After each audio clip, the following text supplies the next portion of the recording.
Hello friends, मैं हूं शिवम और आप देख रहे हैं शिवम शर्मा क्लासेस।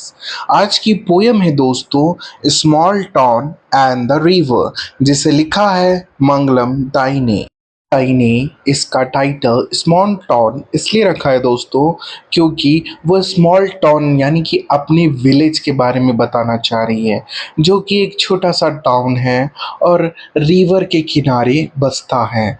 अब उसमें क्या क्या परेशानियां आती हैं और कैसा सुहाना मौसम होता है, और तो और इसमें एक डीप मीनिंग है कि डेथ जो होता है छोटे गांव में कैसा होता है, जहाँ पे एक छोटा सा शहर होता है उसकी लाइफ स्टाइल कैसी होती है, वहाँ लोग कैसे रहते हैं, वो सब चीज़ें हम इस पोयम में जानेंगे। पर पहले हम मामांग दाई के बारे में जानते हैं। दाई जो कि एक इंडियन राइटर हैं, इनका जन्म हुआ था 23 फरवरी 1957 में। अभी ये 67 उम्र की है और यह एक पोएट है, नोवेलिस्ट है और जर्नलिस्ट भी हैं। ये पद्मश्री अवार्ड ले चुकी हैं 2011 में और साहित्य एकेडमिक अवार्ड 2017 में इन्हें मिला। इनकी जो फेमस नोटेबल वर्क्स थी वो थी the sky, stupid cupid, mountain harvest, the food of Arunachal Pradesh और रिवर पोयम। हमारी प्यारी मंगमंदाई। अब हम इनकी लिखी हुई पोयम को लाइन बाय लाइन पढ़ेंगे और उसका मतलब जानेंगे। स्मॉल टाउन और वहाँ के रिवर्स। स्मॉल टाउन मुझे हमेशा मृत्यु की याद दिलाते हैं क्योंकि वहाँ मौतें बहुत होती है। मेरा जो शहर है मुझे याद दिलाता है कई सारे पेड़ों की, क्योंकि मेरे गांव के चारों ओर उगे हुए हैं। It is always the same, यानी वहाँ हर समय एक ही माहौल होता है, चाहे गर्मी का मौसम हो या सर्दी का। साथ ही वहाँ पे कई डस्ट भी उड़ते रहते हैं और वहाँ पे जो हवाएं होती हैं वो घाटियों से बह कर आती है और जोर सी आवाजें लाती है। यहाँ पे जॉर्ज मतलब है दोस्तों घाटियाँ। वहाँ पे कई घाटियाँ होती है और वो आवाजें जोर से गूंजती है। तो इस स्टैंजा में पोएट ने अपने गांव की बातों को बताना स्टार्ट किया कि वहाँ कैसे मौसम होते हैं और कैसा वातावरण होता है। अब हम नेक्स्ट पैरा में आए। हाल ही में किसी की मृत्यु हुई और हम वहाँ पे शांत खड़े थे, जैसे मौत के बाद जो शांति आती है उस शांति में हम वहाँ खड़े थे। हम सब काफी उदास थे और उस पर ट्यूबररोसिस भी चढ़ा हुआ था। ट्यूबररोसिस यानी रजनीगंधा का फूल। उस पे क्या चढ़ा था? लास्ट पे रजनीगंधा का एक फूल चढ़ा हुआ था। लाइफ एंड डेथ यानी जीवन और मृत्यु, जीवन और मृत्यु ये सब लगातार चलते ही रहते हैं। सिर्फ एक ही चीज है जो कि अमर है, परमानेंट है, और वो है ये रीति रिवाज। यानी कोई भी मरेगा तो उस पे लाश को जलाना है। ये जो रीति रिवाज है ये हमेशा रहेगा, पर हो सकता है हम कल हो ना हो।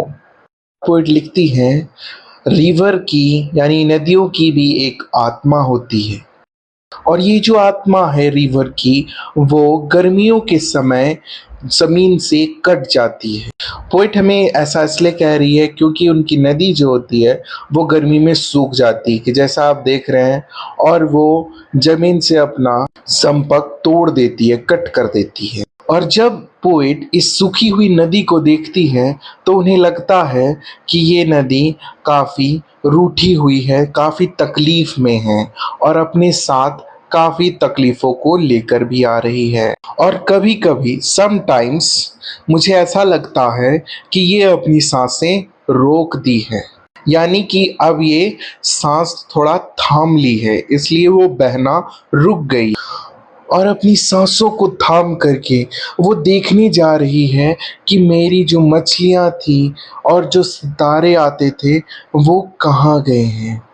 इस स्टैंजा में पोइट जो है वो अपने गांव की नदियों के बारे में बात कर रही है।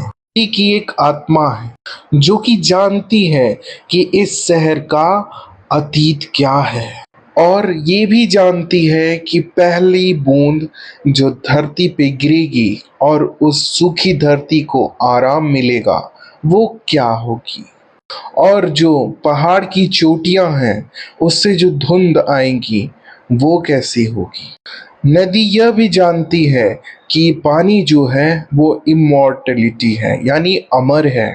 पानी कभी खत्म नहीं होगा और ना ही खत्म होगी इस नदी की आत्मा। खुशियों से भरी कुछ तस्वीरें हैं जो कि मेरे बचपन के दिनों की मुझे याद दिलाती है। और ये जो मेरे बचपन के दिन हैं मुझे यह भी सिखाते हैं कि किस तरह मैं एक छोटे शहर में बड़ी हुई जहाँ पे लोग अपनी फ्यूचर यानी अपने भविष्य की बहुत चिंता करते हैं क्योंकि यहाँ पे सही भविष्य बच्चों को नहीं मिलता।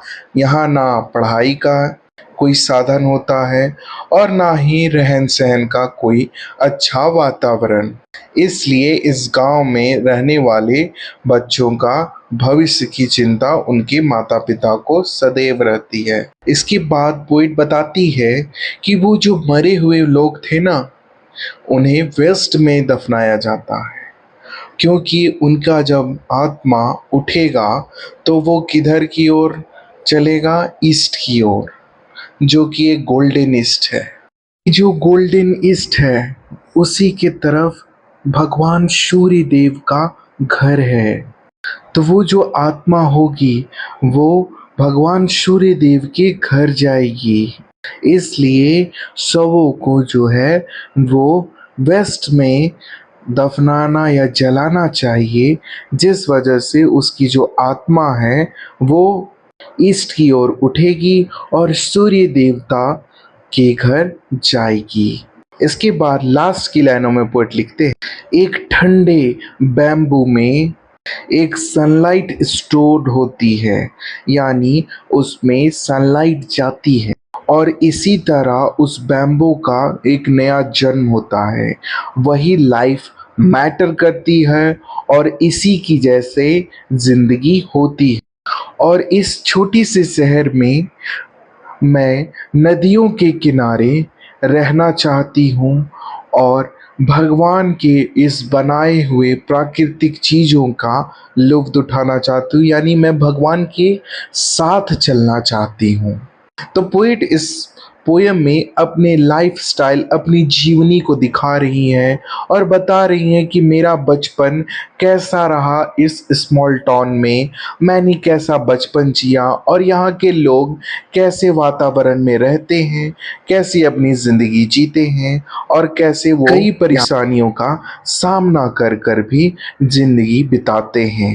सिर्फ परेशानियां ही नहीं होती, वो जिंदगी का मजा भी लेते हैं, नेचर के साथ भी होते हैं और भगवान के करीब भी होते हैं।